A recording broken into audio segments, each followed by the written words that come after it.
What's going on? What's going on? What's going on? Today is December 1st, 2019. And if you are listening or watching, you are listening or watching to the Marcelin Brothers podcast. We are in the month of December. What is going on, MLM? What is going on, Marvelicious? What is going on, Marvelous? All right, that holiday season, we are right in the thick of it. So, Thanksgiving, check. Moving on to Christmas. Christmas is, to me, one of the best holiday of the year. And it's just fantastic, when you start to see the decorations up, the music going, seeing a lot of more festivities, festive people around. Greatness. I love it. So, I'm excited. How about you? I enjoy this time of the year. Like I talked about before, when it's the end of the year and family starts hanging out a lot more together, it always makes it a good time. It really helps with the amount of days that we have left in the school year, the amount of family time that you get to be able to spend with family and loved ones, days off, hopefully, finishing off the year strong, resting and relaxing and enjoying family and company until the new year starts. So for me, it's always a nice way to say goodbye to the current year and say hello to the new year. So I always like this time of the year. It's always good. So I'm excited too. Yeah, 2020 is coming quickly, and to me, that's such an iconic year. Just the way that the numbers work, 2020. Well, I think 2020, in addition to that, I think it's probably a big year for you because you'll be finishing your residency. So I'm sure that this 2020 year is a year that you've thought about forever. And the fact that you are finally at this stage, you are going to be ending one part of your life and you will be starting a new part of your life. So I know with regards to your professional career, this is pretty big for you because this is what you've been working for so long, for 30 plus years. And now you will be at the point where you are there and you get to move on to the next stage of your life. So yeah, 2020 is going to be huge for you, man. Oh, for sure, for sure. And a couple things going on too. Uh, as you know, we love to talk about business and trying to figure out ways to, take the next step in investments, et cetera, et cetera. I'm happy to say that I just put a down pay, not a down payment, but I'm going to be closing on a property uh, in the end of this month in December, and then next year I'm just going to throw it out there. We'll see if this dream actually comes into fruition, but I'm dabbling with the idea of possibly looking to acquire a business when it comes to podiatry in 2020. But we'll see what happens. You never know. So you are going to be able to finish the year with your second rental property. That is really nice. Like you were able to almost pretty much fit that deadline that you were looking at. I remember a couple of podcasts ago, you had told the MBP crew that your goal was to get another rental house, that you were in the market for looking for one, and that your goal was to be able to close on it by the end of the year. And it seems like you may actually be able to do that. How does it feel? It feels good, but nothing is official just yet. Taking things one step at a time, and hopefully, things work out. Well, that is awesome to hear, and we will definitely be keeping posted and tuned on that. So before we get into our articles, tell me a little bit about your Thanksgiving. How was it? What did you guys do? What did the Marvin and Donna Marcelin household end up doing for Thanksgiving? Talk to us. Yeah, so this year we did something new. We hosted our first official Thanksgiving at the house. My wife, she has a beautiful, fantastic family, and we invited them down, and we had a good amount of people here. I'd say around 15 people or so. And we hosted Thanksgiving, and I'm not gonna lie, it felt pretty good. It felt pretty good seeing so many happy, smiling faces here. We were all together. We got to just experience good quality time together. At the same time, we were able to, just provide for one another. Different people brought different foods. Uh, we cooked as well, and it was just all in all a good, fun experience. So you were able to survive Thanksgiving, the prepping in the beginning, and then the cleaning up after the fact. How did that go? Is the house still under one roof? Is everything still how it was when you found it? Tell me about how that went on. Yeah, yeah. So everything, there's still a roof over our head. There you go. um, Everything is back in order now. And I think the deal is this. When you're hosting a party for Thanksgiving, if the sooner that you can clean up afterwards, the better it is because you don't have that lurking thought of, oh no, I have to clean the house, dot, dot, dot. And luckily for us, the family kind of stuck around a little bit afterwards and they all chipped in. Everybody did a little aspect, and when we all collectively worked together, we were able to get the house back to working order. And so, it really wasn't that bad. It really wasn't. So does this mean you will be hosting Thanksgiving next year? Oh, I don't know. That's going to be up to my wife, to be honest with you. But it sounds like she had a great time as well. And, it might be one of those things where we may do it or we may not. I don't know. Time will tell.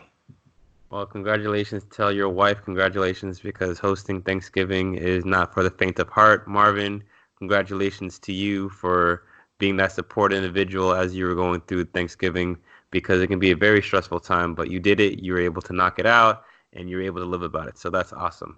For us, Thanksgiving was really fun as well. We probably had about 35 people is what we ended up doing. We had just enough people, chairs for what we planned. So that was awesome. Ended up having the turkeys. We ended up having the different macaroni dishes. We ended up having everything that we talked about in the podcast. It was good stuff. I think my favorite was definitely the jerk turkey that we talked about. So that came into deal number one. And we pretty much had like a bake off where we had so many homemade pies. Ty made a pie. Desiree made some pies. Like it was good. We had all these different flavors that were there. People were happy. People were fed. It was a good time. This 4-day weekend was the longest, nicest weekend that I've had in a very long time because I didn't go out anywhere. It was pretty much me staying at the house. Black Friday shopping. The deals weren't what I expected it to be, but I did get some knickknacks here and there. I ended up getting some sneakers like I planned on. I ended up getting some belts. Ended up getting a door lock. Ended up being able to dabble in some of the smart supplies. So overall, not a bad weekend. A lot of rest and it's time for me to start the week again. But overall, I can't complain. It was a great week. So we're going to move forward. It's December. So let's hope that this week and this month goes by as quickly as possible so we can get close to the new year. And before I forget, we decorated the tree. So Ophelia, we were able to include her on decorating of the tree. We finished that yesterday. And Ophelia is starting to really understand what the season is about. So that was a good time. And that was fun memories when Leah, myself, and Ophelia, we were able to decorate the Christmas tree. So we really are bringing in the winter season with a wonderful bang. Man, that sounds fantastic. Sounds like you, my friend, are having a blast as well. Good stuff. Good stuff. All right. So shall we start off with our current event topics, Marvin? We shall. We shall. So, for me, I picked this article. It's from NBC News, and it's entitled U.S. Birth Rate Falls for Fourth Year in a Row. So, a final tally of babies born in the U.S. last year confirmed that the birth rate fell again in 2018, reaching the lowest level in more than 3 decades. The report from the Centers for Disease Control and Prevention's National Center for Health Statistics found that there are about 3.7 million births registered in the U.S. in 2018, which is down pretty much 2% from 2017. A closer look at the data suggested that Americans were not having enough babies to sustain the population. The total fertility rate for 2018 was 1,729 births per 1,000 women aged 15 to 44.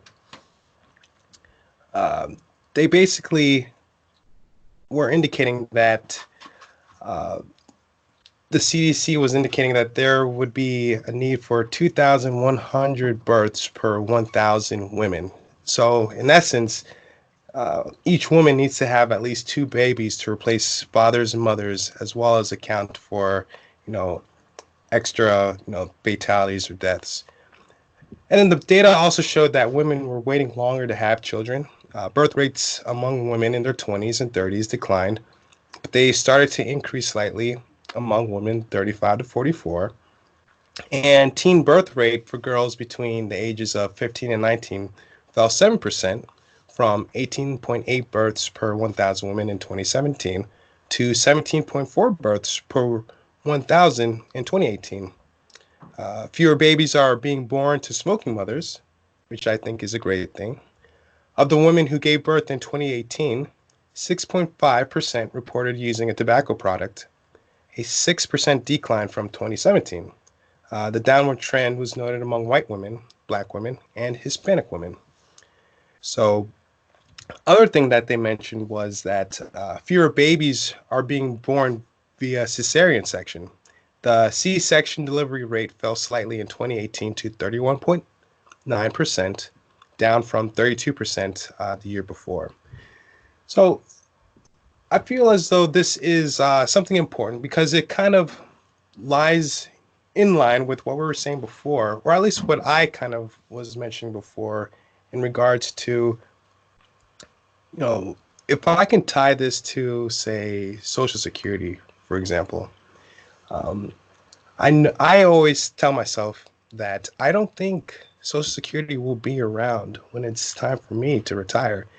And the point of view that I'm taking that from is just, economics. Like Social Security, the way that the funding, from how I understand it, is from active working people putting money into Social Security.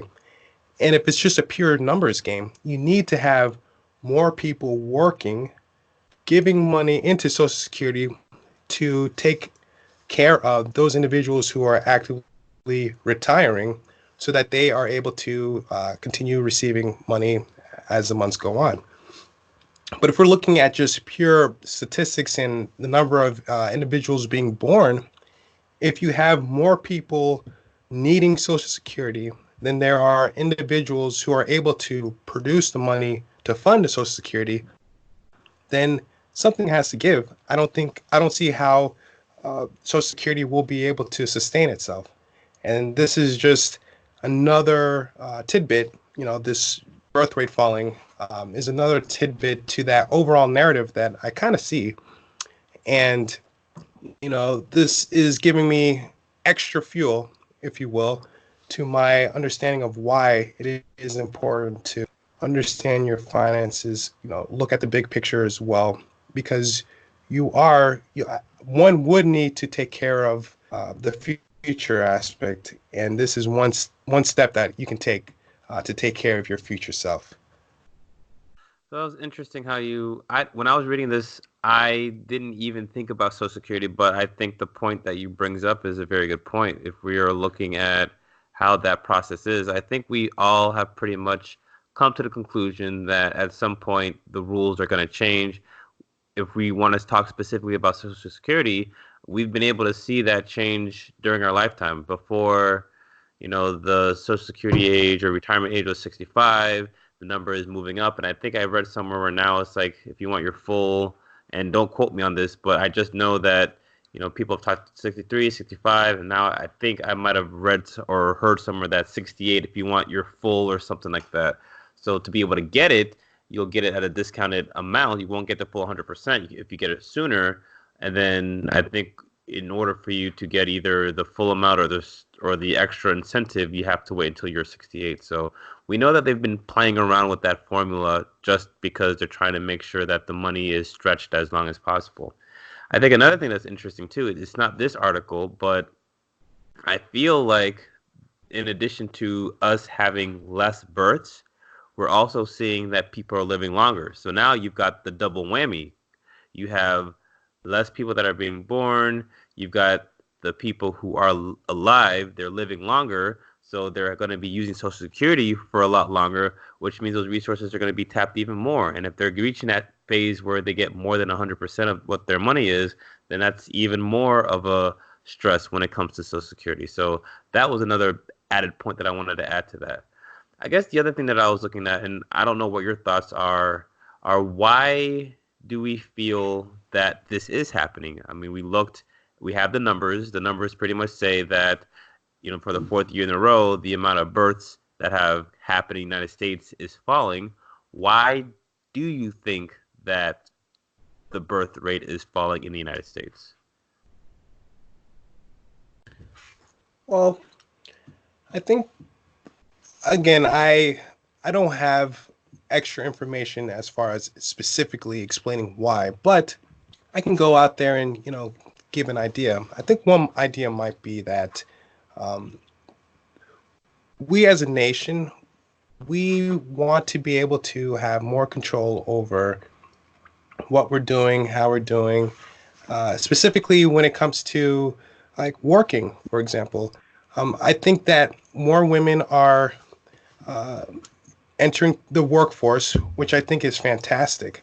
And as more women are entering the workforce, uh, then they are also in a position where they have to see where they want to put a lot of their time. And I don't know, it's a really tough situation because I think in the past we saw.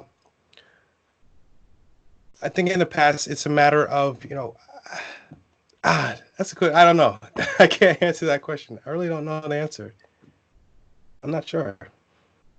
I mean, I think for me, it's if you're looking at just how the United States and how society have changed, I think a lot of it is going to be the role of women. In the past, I think the role of women were to be the homemakers, and the role of women were to have kids and to take care of those kids.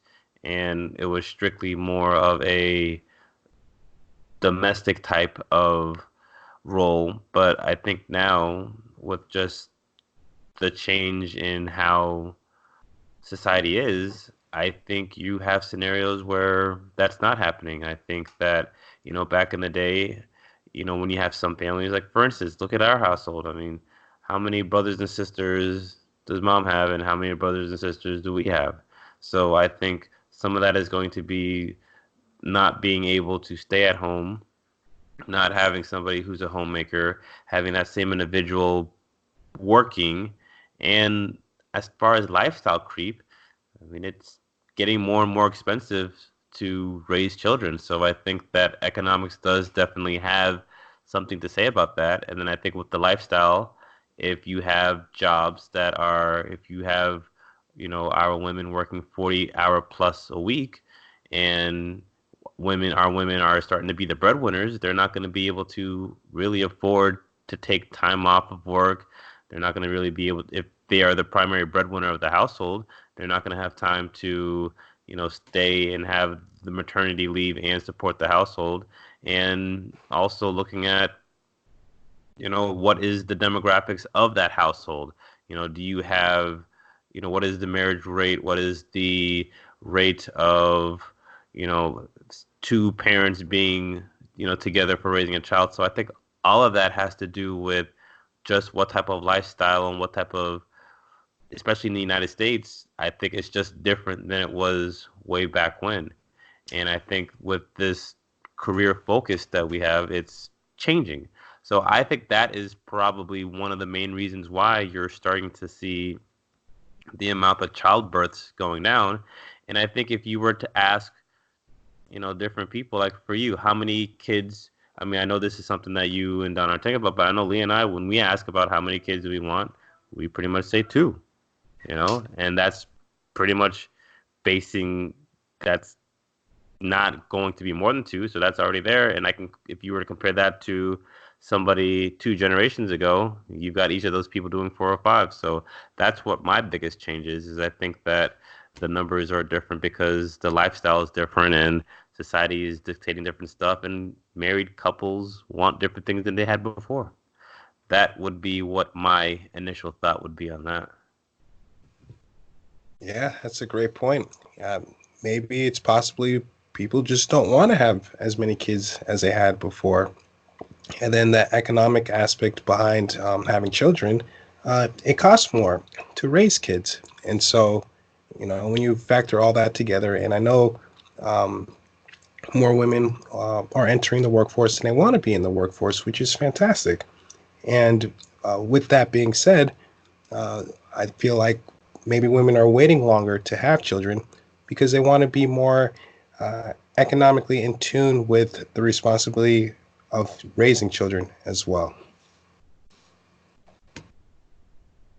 I think also too with technology, I think, with the amount of oopsie babies, I think that number may be changing as well. I think with the advent of birth control, I think with the advent of just understanding, from a medical perspective, different ways of being able to have birth control, I think that also changes things as well.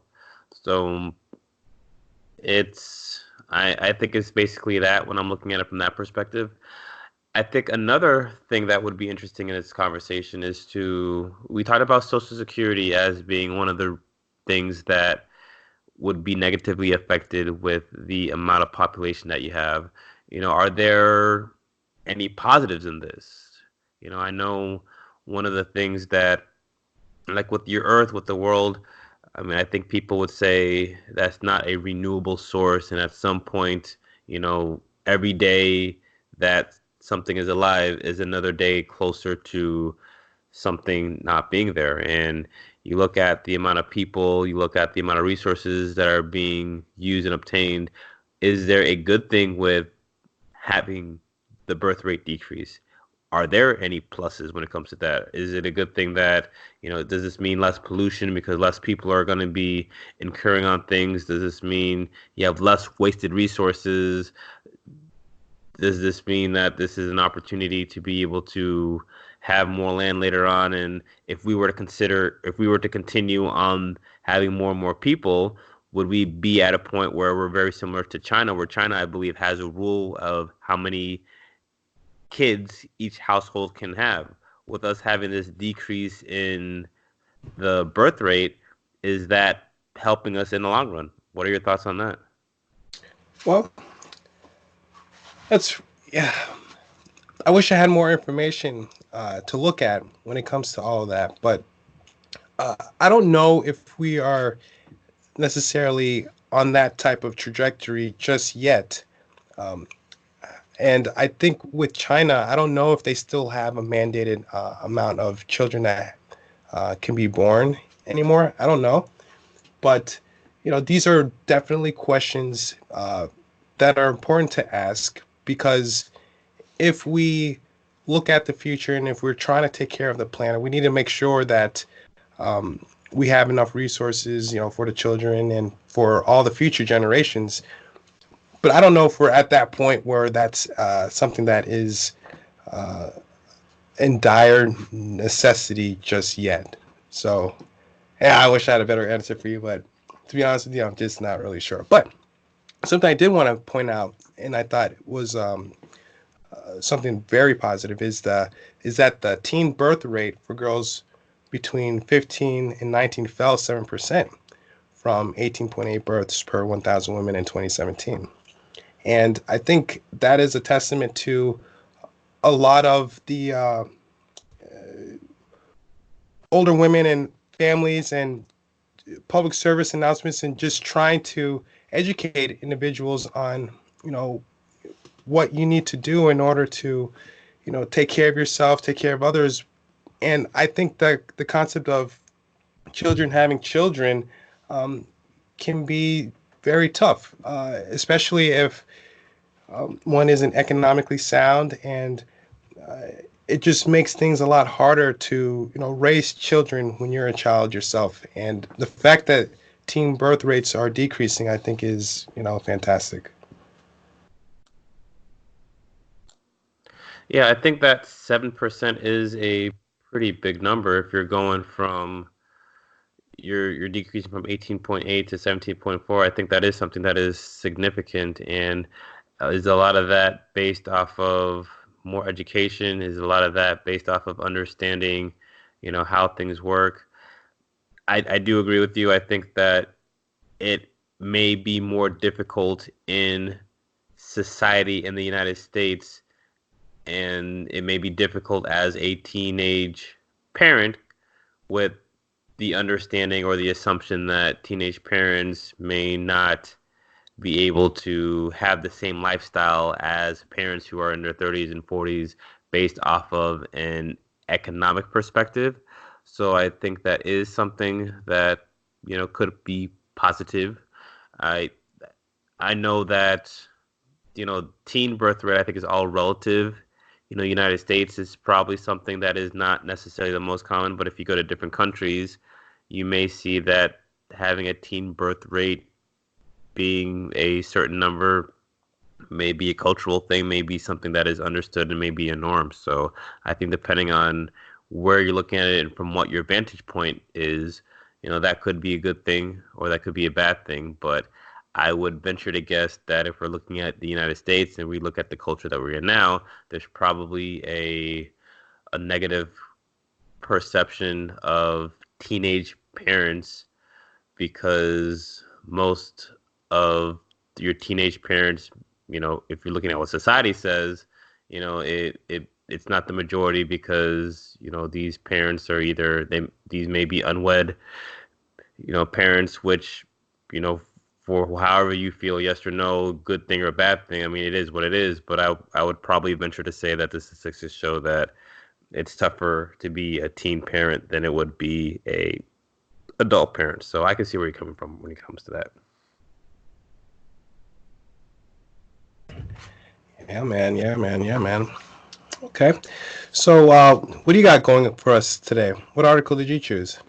It's going back and forth between do I want to stick with a another baby or do I want to do, something that's kind of related to eating and Thanksgiving. And going back and forth, and I think I'm going to go with a men's health article. So this is not related to Thanksgiving, but it is related to eating, and I think it's funny and interesting. So I figure let's just balance out our topic. So we go from factual to not satire, but you'll see more when you reread what I'm talking about.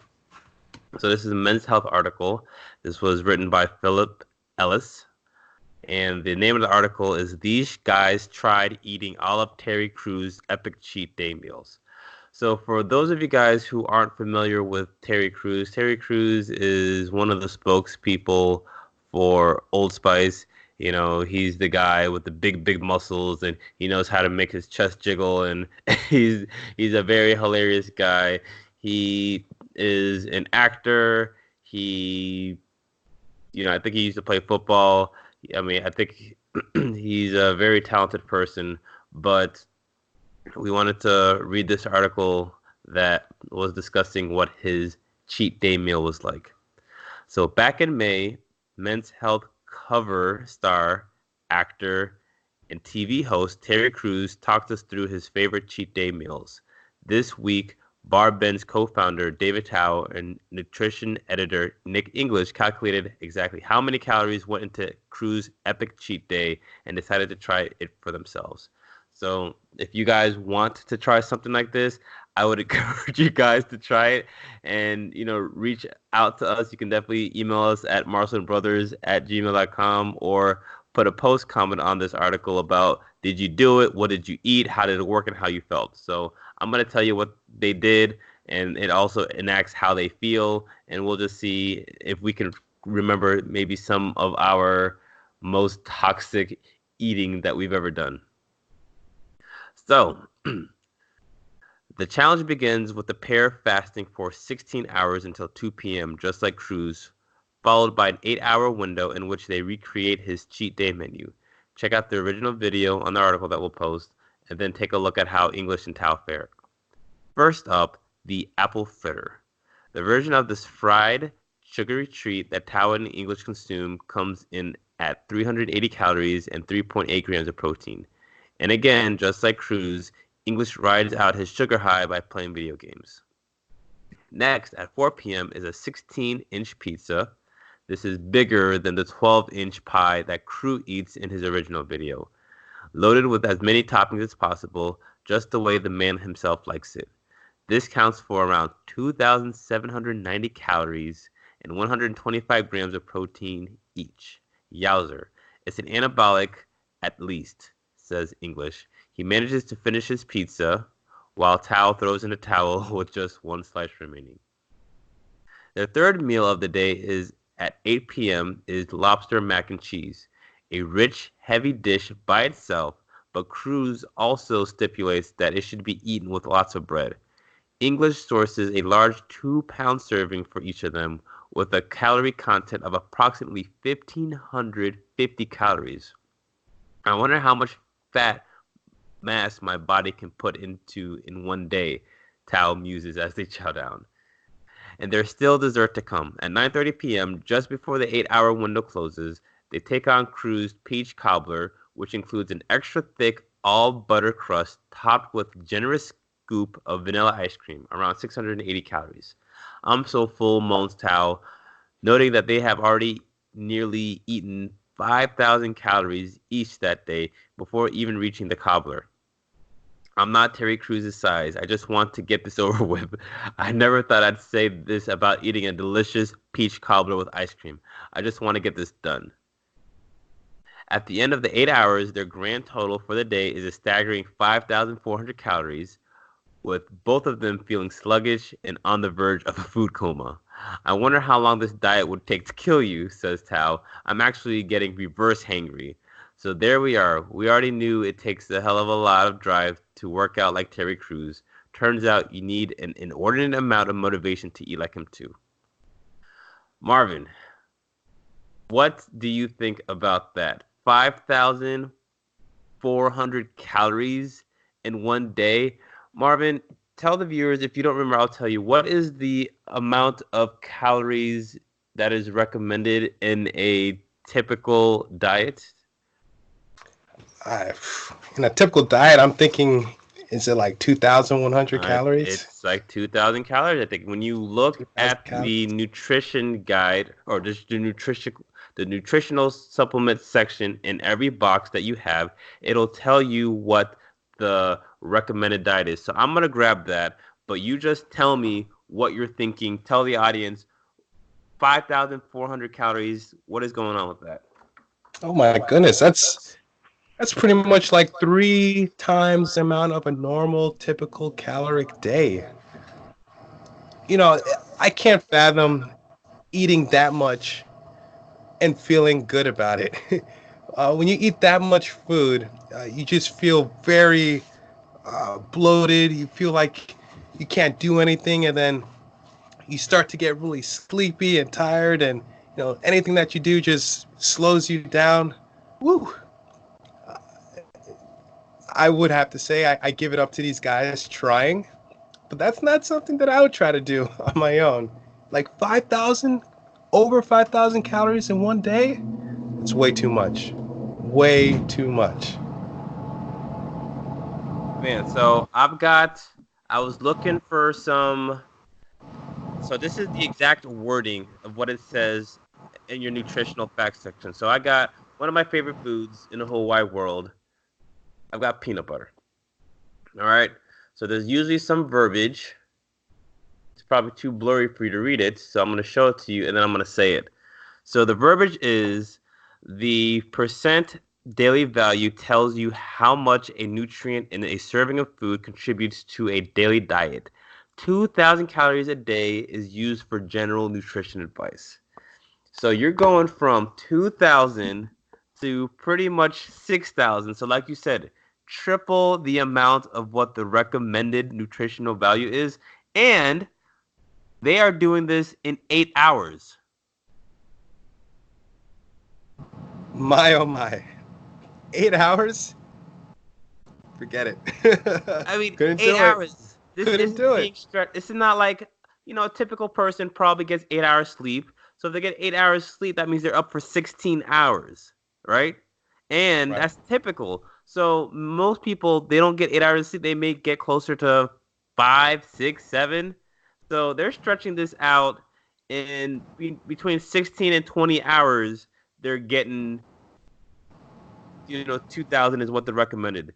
These guys in 8 hours did 5,400 calories.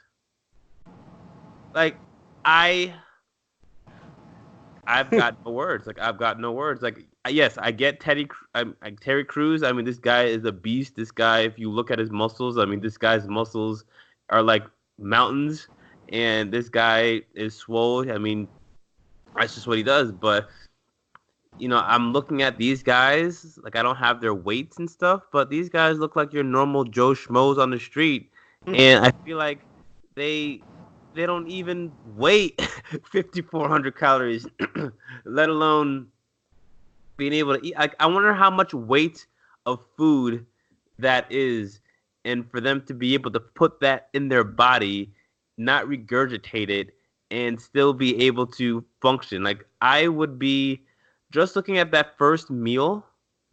I mean, I think for most people eating, let's look at every meal, and let's just look at that. So first up, first meal. This is around 2 p.m., so they're probably starving. Their first meal is, I mean, I guess it's kind of like a apple fritter. So I mean, some people may, I mean, sweet pastries. Some people can probably look at that as, a nice way, especially if you're hungry, especially if you haven't eaten and you fasted for 16 hours. So eating an apple fritter, 380 calories, whatever. That's a nice warm up.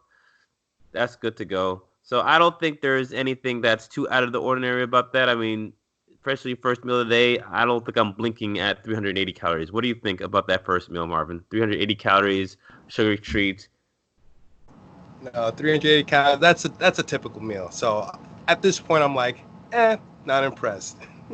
Well, especially if you think about 380 calories and 2,000 is the recommendation of that. So yeah, that's not a lot.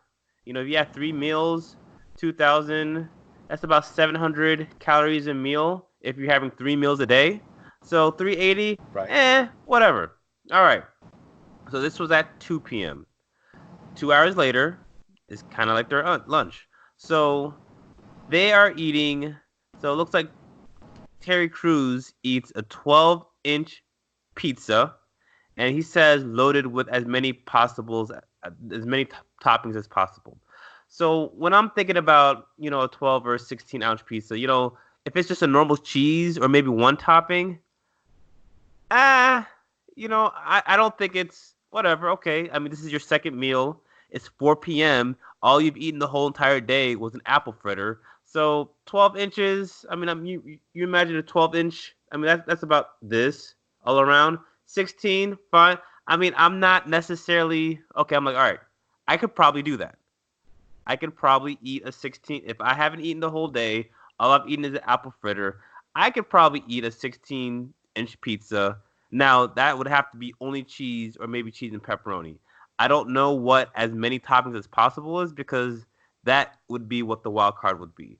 But I think I'm still with them right now with the 16 inches of pizza. I think I could do it at that point. I think I'm good. What do you think, Marvin? At the point of the 12-inch pizza, the way I'm breaking it down is like this. Am I still enjoying myself? I think at this point, eating the pizza, I would still be enjoying myself. But towards the end of the pie, I would be tapping out. I'll probably be saying, you know what, I'm full. I don't want any more. But up until this point, I think I would still be enjoying the meals. Yeah, I mean, pizza. Who does not like pizza? Like, pizza is one of the best meals ever. Like, I think Leah and I, we eat pizza on our date nights every Friday. It's something that we look forward to, and I think pizza is Leah's favorite food, and I think pizza probably is my favorite food. So right now, 4 p.m. I think we're good to go as long as it's maybe cheese or cheese and one topping. If it's any more than that, but I'm with them right now.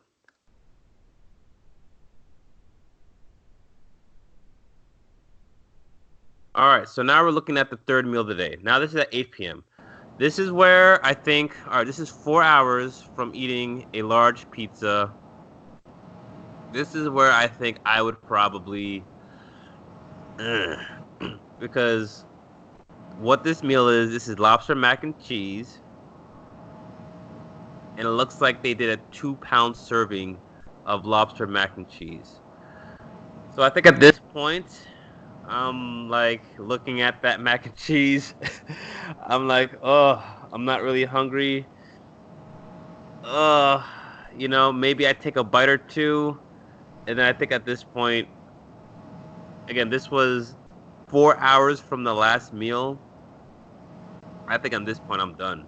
Mac and cheese is awesome. Lobster mac and cheese is good, but I think I'm done. I think no more. I think I'm crying at this point. I take maybe 2 bites just to taste it, but I think at this point, my stomach is probably gurgling.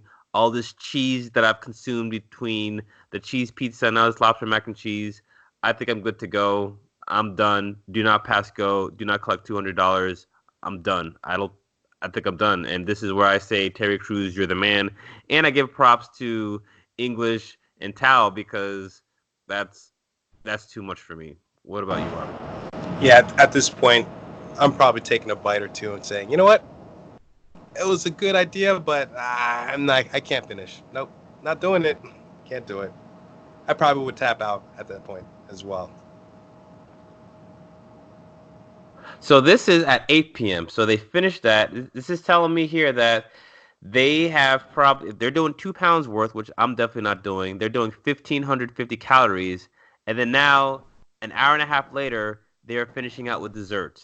And with dessert, what they're doing is they're doing a peach cobbler, extra thick, all butter crust, topped off with ice cream. And at this point, I don't know if I I look at it and I think I'm just sick. I think. I think I'm sick. I think I all of a sudden become lactose intolerant again, more dairy. Like how much dairy can you have in a day? Like I think at this point, if I wasn't lactose intolerant, I think I would become lactose intolerant because that's just a lot of dairy. And when I read all butter thick crust after eating all that mac and cheese, I don't butter is probably the least thing that I want to think about at this point because all I think about when I hear butter is probably lard. So I'm not down with that. The vanilla ice cream, it's I think just the smell of it at this point, I'm done with it. So maybe I think I smell this, and when I smell it, I think I probably pop a button in my belt, and it's all going downhill from there. So I don't even eat any dessert. I don't eat any dessert. I don't eat for like maybe 2 days is what I'm saying. Well, I mean 5,400 calories. I mean that's pretty much 3 days worth of eating right there. So I don't eat the whole next day. I'm done. I'm done. No more. Yeah, yeah. I mean, at this point, I'm probably checked out. Although, when one thinks about the concept of dessert, isn't it supposed to be something where you eat until you're full, and then dessert is just a taste at the end? So you can maybe eat one bite or a couple bites, and you're like, you know what? I had a little taste. I'm good. I'm done. But to eat a lot of dessert, ah, that would just be torture for me. So again, at this point, I'm tapped out. I would probably just look at it and say no, thank you, and then move on. You know what I mean? The other thing that I can't stop but think about is that this is his cheat meal. If this is his cheat meal, that pretty much means that this is something that he's maybe doing maybe once a week, then you think? Do our cheat meals tend to be once a week just to get you to a certain point where, hey, I don't want to do it, or is this like a once a month type thing? Oh man, the way I see it, I think cheat meals should be once a week. But oh my goodness, if he can do this once a week, I want to know what type of workouts he has to do, in order to make sure that he stays right and he continues to move things in the right direction. Gosh, well, I think after just watching that, or listening and reading that article, I think I'm good until tomorrow. I don't even know if I'm gonna eat dinner tonight. But on that note, man, look, it's 8:06. We've got to start the week strong. So, what do you want to leave with your fans? So, let's talk about your first article that you wrote about, or you read about the U.S. birth rate falls for the fourth year in a row. What are some final points that you want to discuss before we close that out? I guess what I'm trying to say is I can't really say if that's a good thing or if it's a bad thing. It's just information. And so for me, whenever I'm given information, I try to see how can I use that to better prepare myself in the future. And I mean, disclaimer, I'm not a female, so I'm probably not the best person to talk about this article, but I just read the article and I was just trying to tell you guys from my point of view. I think it would be awesome if we can get others to come on the show to talk about that as well. But in any case, it's just important to look to your future. When I read that, for whatever reason, I started thinking about Social Security, and it's just more motivation for me to prepare for the future because, hey, maybe Social Security might not be there. So if it's not, I'll be fine. All right, very cool. So with my article, I I think, my cheat days, when I think of cheat days, it's days that, I maybe eat a small or medium-sized pizza for dinner, and that is my cheat day. I think reading 5,000 calories plus and just looking at the description and the time frame of how much he eats at that one point in time, I give eating. I mean, you can't play around with eating, man. Like to be able to make yourself eat when you don't want to eat. That is what those guys did. And what Terry Crews, what I'm assuming is his cheat day. Like he's like having fun. He's eating it. Like he's like, and he can't get more and more and more of it. And this guy is just enjoying it because a cheat day you're gonna enjoy. Like you're not gonna eat till you throw up. If it's a cheat day, you're gonna eat to enjoy. So I'm just thinking he's just eating 5,000 calories and he's enjoying himself. So how is this man gonna be like if he were to do the equivalent of what we're doing for 5,000 calories for him? Like triple the normal is for us 6,000. So for him, it'd be like 15,000 calories. So that just puts it into perspective. So, enjoy your cheat days. You work hard. You've got to, especially when you're working out, I feel like it's something that you look forward to so you don't eat bad throughout the whole rest of the week.